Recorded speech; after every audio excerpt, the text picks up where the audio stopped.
Sir నమస్కారం sir. నమస్తే అండి. సార్ సింగర్ ప్రవస్తి ఆరాధ్య పాడుతా తీయగా అండ్ దాంట్లో ఉన్న జడ్జెస్ పైన ఆరోపణలు చేసిన తర్వాత రకరకాల చర్చలు అయితే జరుగుతున్నాయి మీడియా వేదికగా. అయితే ఇప్పుడు ఆ పాడుతా తీయగా షోలో ఇంకా మిగతా కంటెస్టెంట్స్ ఎవరైతే ఉన్నారో వాళ్ళందరూ కూడా బయటకు వచ్చి మాట్లాడుతున్నారు. కాకపోతే అమ్మాయికి యాంటీగానే మాట్లాడుతున్నారు, అలాంటివి ఏం లేవని అయితే చెప్తున్నారు. మరి దీన్ని ఏ విధంగా చూడొచ్చు అంటారు సార్, మీరేం చెప్తారు? అంటే ఆ అమ్మాయికి అన్యాయం జరిగింది అనేది ప్రపంచం బలంగా ఫీల్ అవుతోంది. అంటే తను బయటకు వచ్చి తన బాధని వెళ్ళగక్కింది అమ్మాయి మీడియా ముఖంగా. అంటే ఒక వీడియో చేసి పోస్ట్ చేయటం మాత్రమే కాకుండా చాలా ఛానల్స్కి వెళ్ళి ఇంటర్వ్యూ ఇచ్చి తను ఎక్కడెక్కడ సఫికేట్ అయిందో చాలా స్పష్టంగా చెప్పింది ఆవిడ. అయితే అది పర్సనల్ లెవెల్లో అమ్మాయి హర్ట్ అయ్యి ఆ పెయిన్ నుంచి, అలాగే పేరెంట్స్ కూడా హర్ట్ అయ్యి ఈ వాళ్ళ కుటుంబం మొత్తం కూడా ఇబ్బంది పడి మాకు అన్యాయం జరిగింది అని చెప్పి రోడ్డు మీదకి వచ్చి మాట్లాడే ప్రయత్నం అయితే చేశారు. అలా జరగలేదు వాళ్ళు చెప్పిన పద్ధతిలో అని ఆల్రెడీ సునీత గారు మాట్లాడారు. కాకపోతే ఇక్కడ కీరవాణి గారి మీద కూడా ఒక ఇది జరుగుతోంది. ఆయన కూడా భాగస్వామి కదా దీనిలో, ఆయన ఎందుకు మాట్లాడట్లేదు అని. ఆయన కూడా మాట్లాడాలి కదా బయటకు వచ్చి ఏదో ఒకటి. ఆయన మీద చాలా పెద్ద ఎత్తునే దాడి జరిగింది. దాడి అంటే ఆ అమ్మాయి ఇచ్చినటువంటి లీడ్స్ ఆధారంగా ఆయన ఈ అమ్మాయి మీద కొంత నెగిటివ్గాను అలాగే ఇబ్బందికరంగా కూడా వ్యవహరించినట్టుగా థంబ్నెయిల్స్ పెడుతున్నాడు. ఆ అమ్మాయి అయితే ఆ మాట అనలేదు. ఆయన ఏదో తనని వీళ్ళు అనుకుంటున్నట్లుగా హెరాస్ చేయలేదు ఆయన. అది ఆవిడ మాటలు వింటే అర్థమవుతుంది. ప్రవస్తి చాలా స్పష్టంగా చెప్పింది ఆయన జెంటిల్గానే ఉన్నారు అని.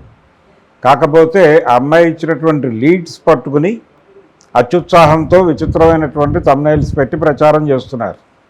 దీన్ని ఆపాలంటే కీరవాణి గారు ఇమ్మీడియట్గా బయటకు వచ్చి మాట్లాడాలి కదా. ఒక పెద్ద మనిషిగా ఆయన రియాక్ట్ అవ్వాలి. పెద్ద మనిషి అంటే ఇన్ ది సెన్స్ ఎల్డర్లీ అని. ఆయన బయటకు వచ్చి ఇగో అమ్మా నువ్వు ఇలా అనుకున్నావా, అయ్యో నువ్వు ఇలా అనుకుంటావని నేను అనుకోలేదు. ఆ టైంలో జడ్జిగా ఉన్నప్పుడు అక్కడ నిష్పక్షపాతంగా ఉండాల్సి వస్తుంది, అలాగే తప్పుని తప్పుగాను ఒప్పుని ఒప్పుగాను చెప్పాల్సి వస్తుంది. అనిపించింది చెప్పాలి. ఈ అనిపించింది చెప్పడంలో ఎక్కడైనా నేను నిన్ను హర్ట్ చేసి ఉంటే సారీ తల్లి, నువ్వు అసలు ఈ ఫీల్డ్ వదిలేసి వెళ్తాను, ఇలాంటివి మాట్లాడకు, రా మనం మాట్లాడుకుందాం, నువ్వు మళ్ళీ షోలో పార్టిసిపేట్ చేద్దుగా, నేను ఉన్నాను నీకు. ఈ పద్ధతిలో ఒక మాట చెప్పాలి కదా. ఆయన ఎందుకు అడ్మిట్ చేయట్లేదు, ఎందుకు మాట్లాడట్లేదు అనేది గొడవ. అందుకని ఇమ్మీడియట్గా కీరవాణి గారు బయటకు వచ్చి కొంచెం ఎల్డర్లీ వీళ్ళందరినీ జరిగిన వ్యవహారాలన్నిటి మీద ఒక సమగ్రమైనటువంటి ప్రకటన ఆయన చేస్తే బాగుంటుంది. మాట్లాడుతూ ఆ అమ్మాయిని కొంచెం దగ్గరికి తీసుకునే పద్ధతిలో సునీత గారు మాట్లాడారు. కానీ దానిలో కూడా రకరకాల ధ్వనులు నడిచినాయి. ఆవిడ ఒక తల్లి హృదయం నాది, తల్లిగా స్పందించి మాట్లాడుతున్నాను ఇలా చెప్పారు ఆవిడ. అయినప్పటికీ ఆవిడ టోన్లో కొంచెం ఇబ్బందికరమైనటువంటి వాతావరణమే నడిచింది. వ్యంగ్యము, అలాగే రకరకాల, అంటే ఈ జరిగినది ఎక్కడో ఆవిడని గాయపరిచింది అనే విషయం వినేవాళ్ళకి అర్థమవుతుంది. ఆవిడ ప్రశాంతంగా చెప్పడానికే ప్రయత్నం చేశారు. ఆవిడకంటే ప్రవీణ్ గారు ఇంకా ప్రశాంతంగా చెప్పింది. ఆవిడ ఎటువంటి సైడు లేకుండా బ్యాలెన్స్డ్గా మాట్లాడింది ఆవిడ. కానీ ఈవిడ ఏదో ఒక స్టాండ్ తీసుకుని మాట్లాడుతున్నారనేది అర్థమవుతోంది సునీత గారు.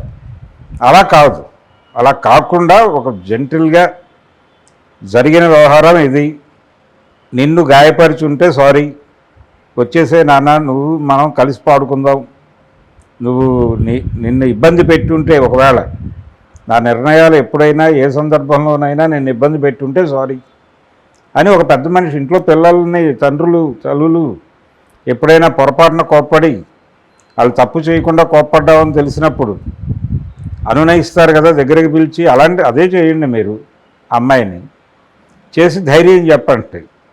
ఇప్పుడు ఇలా మాట్లాడటం వల్ల ఏంటంటే తను మమ్మల్ని మా మీద దాడి చేసింది కాబట్టి మేము దాడి చేస్తామన్నట్టు మొదలు పెడితే మీరు ఈ ఫీల్డ్లో ఉన్నారు, మీకు పోయే కెరియరు లేదు, వచ్చే కెరియరు లేదు. మీకు జస్ట్ ఇది ఒక మీ జీవితంలో ఒక పొడిగింపు లాంటి కార్యక్రమం.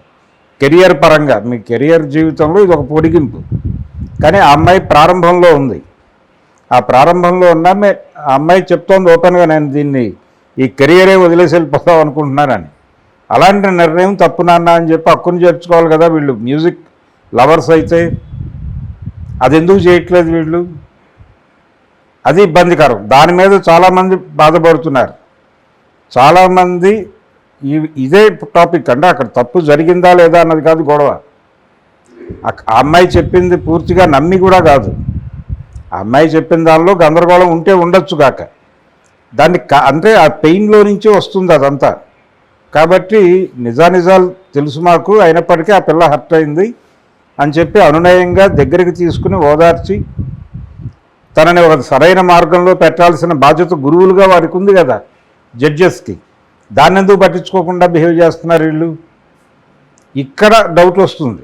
మిగిలిన ఇప్పుడు ఆ అమ్మాయి మాట్లాడిన రోజున ఆ అమ్మాయి ఎక్కడో డీప్గా కోరుకుంది, నేను ఎలిమినేట్ కాకూడదు అనుకుంది, అయ్యింది.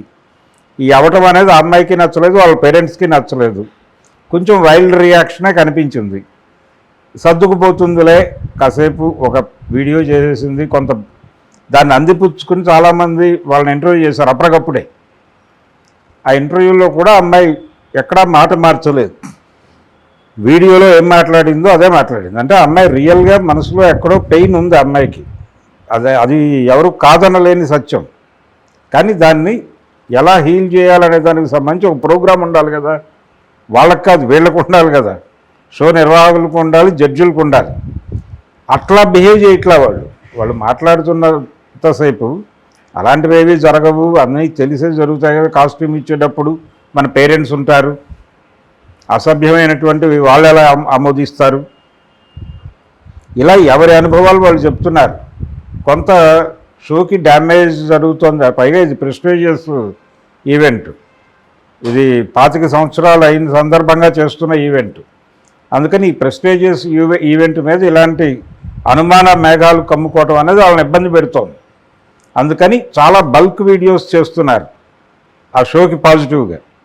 చెయ్యండి, ఆ ఎఫర్ట్ వాళ్ళల్లో నుంచి ఆ కోపాన్ని తీసేయటానికి ఎఫర్ట్ పెట్టండి, సరిపోతుంది. ఈ గోళంతా ఎందుకు?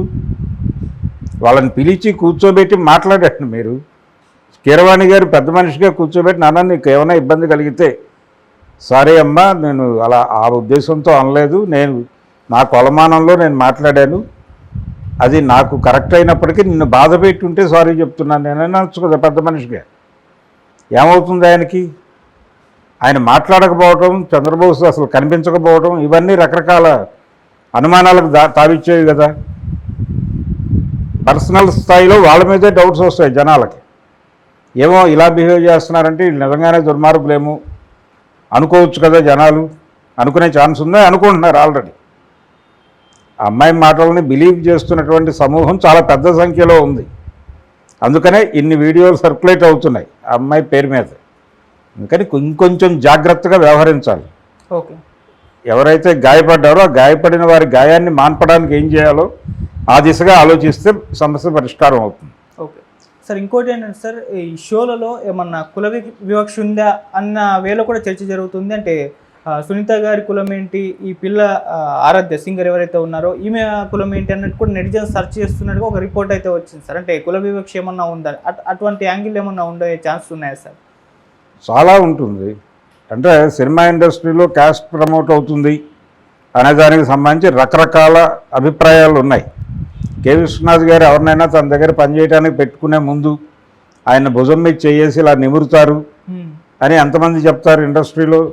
అది నిజమా కాదా అనేది వేరే గొడవ. అది నిజమని నేనైతే అనుకోవడం లేదు. ఎందుకంటే ఆయన దగ్గర అన్ని కులాల వాళ్ళు పనిచేయడం నాకు తెలుసు. కాకపోతే ఇది ఒక మాట చెల్లుబాటులో ఉంది.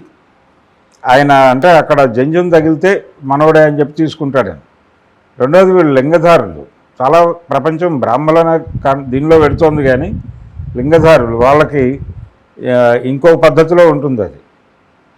అందుకని దీనికి సంబంధించి క్యాస్ట్ ఓరియంటేషన్ అనేది ఖచ్చితంగా సమాజంలో ఉంది. దానిలో కుల వివక్ష లేదు అని నేను అనటం లేదు, ఉంది.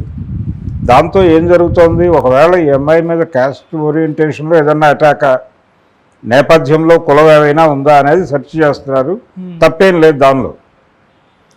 అమ్మాయి కులం ఏమిటో తెలుసుకోవాలనుకోవడం తప్పేం కాదు. ఆ చెక్ కూడా జరగాలి. జరగకపోతే అసంపూర్ణమే అవుతుంది. ఇప్పుడు అందులో జడ్జిలుగా ఉన్న వాళ్ళ కులాలు ఏమిటో మనకు కొంత తెలుసు. సునీత గారి క్యాస్ట్ ఏంటో తెలుసు. ఉపద్రష్ట ఇంటి పేరు అది బ్రాహ్మిన్ సర్నేము. సో ఆవిడని అలా వదిలేస్తే కీరవాణి గారు ఆయన కమ్మ సామాజిక వర్గానికి చెందినవాడు. అలాగే చంద్రబోసుకు సంబంధించి ఆయన అగ్రకులం కాదు. ఇలా ఎవరు ఏ ఏరియాకి చెందినవారు అనే దానికి సంబంధించి ఒక అవగాహన ఉంది. అయితే సింగర్స్కి సంబంధించి లేదు. అలాగే వీళ్ళని సపోర్ట్ చేస్తూ మాట్లాడుతున్న వారి కులాలు ఏమిటి, కులాభిప్రాయం అనేది కూడా ఉంటుంది ఖచ్చితంగా.